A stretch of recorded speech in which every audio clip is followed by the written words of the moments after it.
এই বিএনএস সেন্টারের সামনে যেরকম ম্যাসাকার ছিল, আমাদের ছাত্ররা ঠিক ঠিক ঠিক একইভাবে আজকে এরকম, আজকে দেখেন সেই জুলাই আগস্টে আর এক রকম একই রকম সিনারিও আমাদের সামনে। এটা আমাদেরকে আমাদেরকে সামাল দিয়ে খুবই কঠিন ছিল। আমরা যারা চিকিৎসক, কিন্তু পাশাপাশি আমরা কেউ মা, আমরা কেউ বাবা। সেই সেম বয়সে, কারো বয়স 20, কারো 22, কারো 12, 13, 14 এরকম।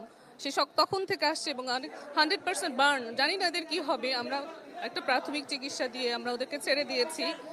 সৃষ্টিকর্তা জানে ওদেরকে সুস্থ করতে পারে, আমরা জানি না কি হবে। আর এখন আমাদের আপনারা দেখছেন যে কন্টিনিউয়াস আমাদের এখানে ছাত্ররা আসছে চিকিৎসা দিয়ে আমাদের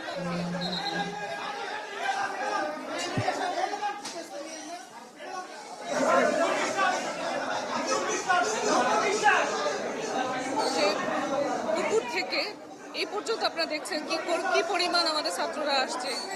প্রথম যে ছাত্রগুলি আসছে তাদের ম্যাক্সিমাম তাদের বার্ন হয়েছে, 100% বার্ন ছিল এবং স্কিন খুলে খুলে পড়ছে। আমাদেরকে দেখতে হয়েছে কিছুভাবে, আমরা কোনোভাবে তাদেরকে চিকিৎসা সহায়তা দিয়ে ঢাকা পাঠিয়ে দেওয়া হয়েছে, ঢাকা মেডিকেলে বার্ন ইউনিটে।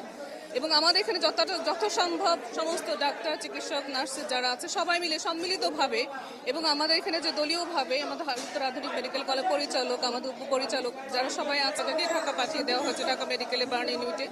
এবং আমাদের এখানে যথাসম্ভব সমস্ত ডাক্তার, চিকিৎসক, নার্স যারা আছে সবাই মিলে সম্মিলিতভাবে, এবং আমাদের এখানে যে দলীয়ভাবে আমাদের উত্তর আধুনিক মেডিকেল কলেজ পরিচালক, আমাদের উপপরিচালক যারা সবাই আছেন, সাথে সাথে যত স্বেচ্ছাসেবক দল আছেন আমাদের আশেপাশে, আমরা বিএনপির যারা ড্যাবের পক্ষ থেকে আমাদের যারা নেতৃবৃন্দ আছেন তারা এসেছেন, আমাদের আশেপাশে যত সামাজিক সংগঠন তারা এসেছেন, আমাদেরকে সবাই মিলিতভাবে আমাদেরকে সাহায্য করছেন আজকে।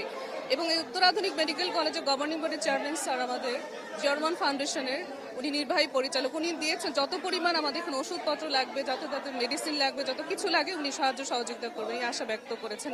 আপনারা সকলে, আপনাদের মাধ্যমে বলতে চাই যে সেই জুলাই আগস্টে আর একটা সিনারিও আজকে আমাদের উত্তর আধুনিক মেডিকেল কলেজকে দেখতে হলো। রক্তের সংকট রয়েছে কিনা, কারণ যারা সরাসরি সম্প্রচারে দেখবেন রক্তের সংকট, আসলে রক্ত যদি প্রয়োজন হয়। জি, আমাদের এখানে যারা আছেন আশেপাশে ওনারা আমাদেরকে রক্ত দেওয়ার জন্য, আমাদের রক্তের সংকট রয়েছে কিনা, কারণ যারা সরাসরি সম্প্রচারে দেখবেন রক্তের